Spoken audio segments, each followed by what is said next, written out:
Bismillahirrahmanirrahim. Assalamualaikum warahmatullahi wabarakatuh. Nama saya Wulan Alfian Fauzi dengan NIM 201420169 dari kelas Perbankan Syariah 4E. Mata kuliah Sistem Informasi Manajemen dan dosen pengampu yaitu Bapak Trisna Taufik dan Mawansyah ME. Baik, di sini saya akan menjelaskan sedikit review tentang konsep dasar Sistem Informasi Manajemen. Nah, di sini makna sistem informasi manajemen. Nah, secara etimologisnya itu sistem berasal dari bahasa Yunani yang berarti itu mempunyai suatu keseluruhan yang tersusun dari sekian banyak bagian atau hubungan yang berlangsung antara satuan atau komponen secara teratur. Nah, dalam kamus bahasa Indonesia, sistem itu didefinisikan sebagai perangkat unsur yang secara teratur saling berkaitan sehingga membentuk suatu totalitas atau susunan yang teratur dari pandangan, teori, asas, dan sebagainya. Nah, di sini para ahli memberikan definisi sistem yang dapat memperjelas pemahaman tentang sistem, yaitu subsistem yang saling berinteraksi, berinteraksi dan bergantung pada yang membentuk suatu kesatuan utuh. Nah, di sini menurut Jogianto pada tahun 2005, beliau mengemukakan bahwa sistem itu sebagai kumpulan elemen yang berinteraksi untuk mencapai tujuan tertentu. Nah, dengan demikian, sistem merupakan kumpulan beberapa bagian yang memiliki keterikatan dan saling bekerja sama. Nah, serta membentuk suatu kesatuan untuk mencapai tujuan tertentu. Jadi, sistem informasi itu sekumpulan seperti hardware, software, brainware atau prosedur dan atau aturan yang diorganisasikan secara global. Yang bertujuan itu untuk mengolah data dan menjadi informasi yang bermanfaat untuk memecahkan masalah dan mengambil keputusan. Untuk selanjutnya, di sini ada beberapa para ahli yang mengemukakan definisi sistem. Yang pertama itu menurut James Alter. Nah, menurut beliau, sistem informasi itu adalah kombinasi antara prosedur kerja informasi, orang, dan teknologi informasi yang diorganisasikan untuk mencapai tujuan tertentu. Di sini juga ada menurut Bodnar dan Hopwood.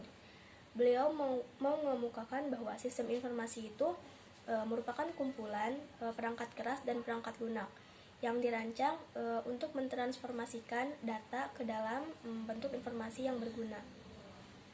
Di sini juga ada menurut Joseph Wilkinson. Nah, menurut beliau itu katanya sistem informasi itu adalah kerangka kerja yang mengkoordinasi sumber daya seperti manusia atau komputer untuk mengubah atau menginput data untuk menjadi keluaran guna mencapai sasaran-sasaran perusahaan. Nah, dari berbagai definisi tersebut dapat disimpulkan bahwa sistem informasi itu adalah sistem yang terdiri atas kumpulan komponen sistem yang seperti software, hardware, brainware yang memproses informasi itu menjadi sebuah output yang berguna untuk mencapai tujuan dalam suatu organisasi. Sini selanjutnya sistem informasi manajemen sebagai disiplin ilmu. Nah, menurut Atma Sudirjo menyebutkan bahwa sistem informasi itu adalah setiap sesuatu yang terdiri atas objek, unsur atau komponen yang saling berkaitan atau saling berhubungan satu sama lain sedemikian rupa sehingga unsur-unsur tersebut itu merupakan kesatuan pemrosesan atau pengolahan tertentu. Nah, selanjutnya ada menurut Baskerville dan Mears menyebutkan bahwa sistem informasi itu mulai berkembang sejak tahun 1960-an. Nah, sudah saatnya menjadi disiplin ilmu secara mandiri. Nah, walaupun tidak terdapat konsensus tunggal secara umum, sistem informasi manajemen ini didefinisikan sebagai sistem yang menyediakan informasi yang digunakan untuk mendukung operasi, manajemen, serta pengambilan keputusan sebuah organisasi. Nah, jadi sistem informasi manajemen ini menggambarkan suatu unit atau badan yang khusus bertugas untuk mengumpulkan berita dan memprosesnya menjadi informasi untuk keperluan manajerial organisasi dengan memakai prinsip sistem. Nah, jadi memakai prinsip sistem itu karena suatu beritanya itu bisa dapat dikumpulkan atau disimpan serta diolah dan diprosesnya itu oleh satu badan yang kemudian dirumuskan menjadi suatu informasi. Nah, kemudian ciri khusus bidang sistem informasi manajemen. Di sini ada ciri khusus bidang sistem informasi manajemen, yang itu yang pertama, proses manajemen. Nah, seperti perencanaan strategis, pengelolaan fungsi sistem, dan seterusnya. Yang kedua, proses pengembangan, seperti manajemen proyek, pengembangan sistem. Yang ketiga, ada proses pengembangan seperti konsep sosioteknikal dan konsep kualitas, dan seterusnya. Yang keempat, ada representasi atau seperti sistem basis data atau pengodean program, dan juga konsep kualitas, dan seterusnya. Dan yang kelima, ada sistem aplikasi seperti eksekutif sistem dan seterusnya. Selanjutnya yaitu tujuan sistem informasi manajemen. Yang pertama itu menyediakan informasi yang dipergunakan dalam perhitungan harga pokok jasa, produk, dan tujuan lain yang diinginkan manajemen. Dan yang kedua itu menyediakan informasi yang dipergunakan dalam perencanaan, pengendalian, pengevaluasian, serta perbaikan untuk selanjutnya. Dan yang ketiga itu untuk menyediakan informasi itu untuk pengambilan keputusan. Selanjutnya, perkembangan teknologi dalam sistem informasi manajemen bisnis. Nah, di sini kita akan mengenal secara rinci seperti apa teknologi informasi itu. Nah, menurut Informasi Teknologi Association of America atau ITAA, teknologi informasi itu adalah studi perancangan. Teknologi informasi itu adalah studi, perancangan, pengembangan, atau implementasi dukungan atau manajemen sistem informasi berbasis komputer. Khususnya itu seperti aplikasi perangkat lunak dan perangkat keras. Teknologi informasi ini memanfaatkan komputer elektronik dan perangkat lunak komputer untuk mengubah, menyimpan, serta mengolah atau memproses dan melindungi informasi itu secara aman.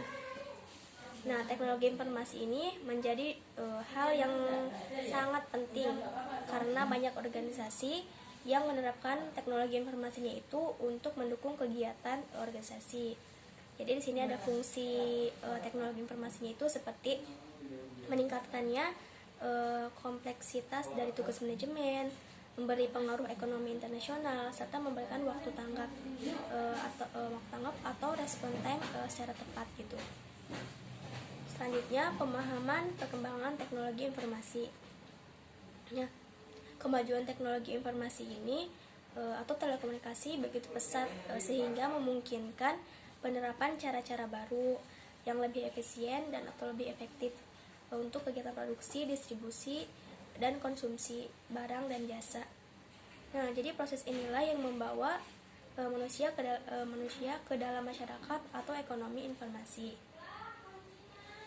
Nah, di sini juga peran yang dapat diberikan oleh aplikasi teknologi informasi ini adalah untuk mendapatkan informasi untuk kehidupan pribadi, seperti informasi tentang kesehatan, tentang hobi, rekreasi, hiburan, dan rohani. Nah, jadi sistem informasi manajemen yang baik itu yaitu mampu mengembangkan atau menyeimbangkan antara biaya dan manfaat yang diperolehnya. Jadi artinya itu menghemat biaya atau meningkatkan pendapatan serta tak terukur yang munculnya itu dari informasi yang sangat bermanfaat.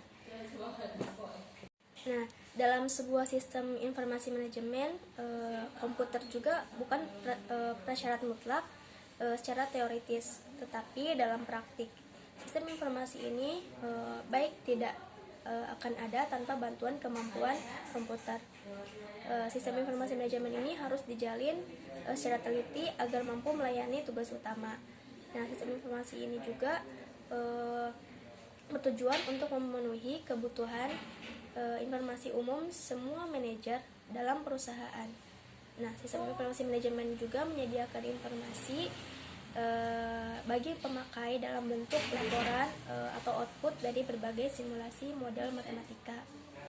Selanjutnya, peranan teknologi media massa dalam era komunikasi global. Nah, jadi pesatnya perkembangan teknologi komunikasi ini kadang-kadang emang sangat sulit untuk diikuti. Nah, pada satu sisi perkembangan ini mempermudah hubungan antar manusia, tetapi pada sisi lain juga perubahan tersebut menimbulkan dimensi perubahan yang berakibat pada perubahan struktur kelembagaan masyarakat dan perilaku serta pandangan budaya. Nah, salah satu penyebab utama terjadinya era global yang datang lebih cepat dari dugaan semua pihak adalah perkembangan pesat teknologi informasi. Penggabungan antara teknologi komputer dengan teknologi informasi ini telah menghasilkan suatu revolusi di bidang sistem informasi. Nah, data atau informasinya itu pada zaman dahulu itu memerlukan waktu berhari-hari untuk diolah sebelum dikirimkan ke sisi lain di dunia. Tetapi saat ini dapat dilakukan dalam hitungan detik gitu. Ya, secara mikro ada dua hal yang menarik untuk dipelajari, yaitu cara evolusi perkembangan teknologi informasi yang ada secara signifikan memengaruhi persaingan antar perusahaan di dunia, khususnya itu di bidang jasa. Nah, secara garis besar itu ada 4 periode komputer hingga saat ini. Nah, keempat periode itu terjadi tidak hanya karena dipicu oleh perkembangan teknologi yang sedemikian pesat, tetapi juga didukung oleh teori-teori baru mengenai manajemen perusahaan modern. Nah, selanjutnya ada era komputerisasi. Nah, periode ini dimulai sekitar tahun 1960-an ketika mini komputer dan mainframe itu diperkenalkan perusahaan seperti IBM ke dunia industri gitu. Nah, kemampuan menghitung yang sedemikian cepat ini menyebabkan banyak perusahaan yang memanfaatkannya itu untuk keperluan pengolahan data. Nah, pada masa era ini ditujukan itu untuk meningkatkan efisiensi karena mempergunakan komputer itu untuk pekerjaan-pekerjaan tertentu jauh lebih efisien dibandingkan dengan mempekerjakan berpuluh-puluh sumber daya manusia untuk hal yang serupa gitu. Nah, pada era tersebut juga belum terlihat suasana atau kompetisi yang sedemikian ketat. Hampir semua perusahaan besar itu yang bergerak di bidang infrastruktur dan pertambangan pada saat itu membeli perangkat komputer untuk membantu kegiatan perusahaannya, seperti kegiatan administrasi sehari-harinya. Dan keperluan organisasi yang paling banyak menyita waktu komputer itu pada saat itu untuk administrasi atau back office, terutama yang berhubungan dengan akuntansi dan keuangan. Nah, adapun kemampuan mainframe untuk melakukan perhitungan rumit juga dimanfaatkan perusahaan untuk membantu menyelesaikan problem teknis operasional seperti simulasi-simulasi perhitungan pada industri pertambangan atau manufaktur. Selanjutnya, era teknologi informasi. Nah, pada masa ini kegunaan komputer itu tidak banyak atau tidak hanya untuk meningkatkan efisiensi, tetapi juga mendukung terjadinya proses kerja yang lebih efektif. Tidak seperti halnya pada era komputerisasi, pada era kedua ini setiap individu di organisasi dapat memanfaatkan kecanggihan komputer seperti untuk mengolah database ataupun data processing. Pemakaian komputer di kalangan ini juga perusahaan semakin marak-maraknya menggunakan komputer. Pada era ini komputer itu memasuki babak barunya, yaitu sebagai fasilitas yang dapat memberikan keuntungan kompetitif bagi masyarakat atau bagi perusahaan, terutama yang bergerak di bidang pelayanan atau dalam bidang jasa. Nah, oleh karena itu, tidak heran pada era ini banyak perusahaan dari tahun 1980-an sampai tahun 1990-an itu banyak melakukan bisnis proses engineering atau BPR, yang melakukan bisnisnya itu atau instalasinya itu memakai sistem informasi korporat. Selanjutnya yaitu era global informasi. Nah, sejak pertengahan tahun 1980-an itu, perkembangan di bidang teknologi informasi atau komputer dan telekomunikasi,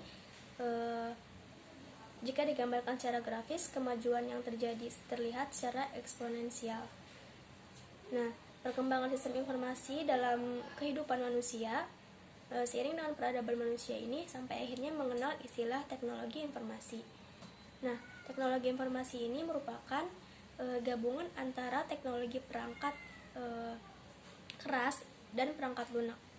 Perkembangan teknologi informasi ini dapat meningkatkan kinerja dan memungkinkan berbagai kegiatannya itu dapat dilaksanakan dengan cepat dan akurat gitu. Nah, jadi perkembangan teknologi informasi ini telah memunculkan berbagai jenis kegiatan yang berbasis pada teknologi. Contohnya itu seperti e-government, e-commerce, education, e-medicure, dan lainnya. Nah, teknologi informasi ini juga digunakan untuk mengolah data, meliputi, memproses, mendapatkan, menyusun, menyimpan, serta memanipulasi data dengan berbagai cara untuk menghasilkan informasi yang berkualitas yang dibutuhkan akan relevan gitu. Dan juga sistem informasi ini juga digunakannya juga dalam waktu yang singkat dan cepat. Teknologi informasi juga digunakan untuk mengolah data, sistem jaringan untuk menghubungkan antara satu komputer dengan komputer lainnya dengan sesuai kebutuhan. Selanjutnya, sistem informasi manajemen sektor perbankan Bank Indonesia. Penggunaan teknologi informasi dalam praktik perbankan modern menjadi suatu keharusan dalam rangka meningkatkan efektivitas dan efisiensi dalam kegiatan operasional. Selain itu, perkembangan teknologi informasi juga memungkinkan perseroan untuk meningkatkan pelayanan kepada nasabah melalui produk-produk elektronik banking.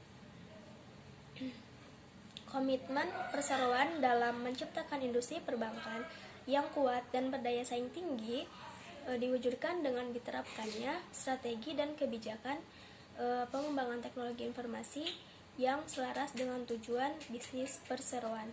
Nah, langkah-langkah strategis tersebut itu di bidang teknologi informasi telah diterapkan perseroan untuk mempertahankan market share-nya dan dalam upaya untuk memperkuat pangsa pasar. Nah, di sini ada tujuan penerapan SIM SPBI. Yang pertama itu untuk meningkatkan efektivitas dan efisiensi sistem pengawasan dan pemeriksaan bank. Yang kedua, menciptakan keseragaman dalam pelaksanaan tugas pengawasan dan pemeriksaan bank. Yang ketiga, mengoptimalkan pengawas dan memeriksa bank dalam menganalisis kondisi bank. Yang keempat, memudahkan audit trail oleh pihak yang berkepentingan. Yang kelima, meningkatkan keamanan dan integritas data serta informasi.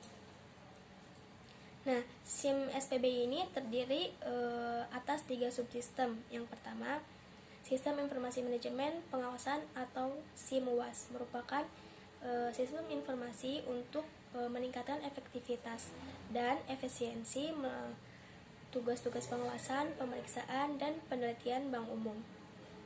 Selanjutnya, Sistem Informasi Bank dalam Investigasi atau SIBADI merupakan sistem informasi untuk meningkatkan tertib administrasi dan kemudahan pemantauan tugas dalam rangka investigasi tindak pidana di bidang perbankan.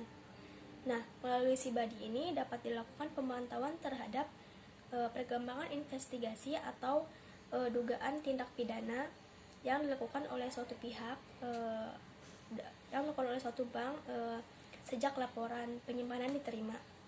Dan yang ketiga itu data mart atau data pokok bank.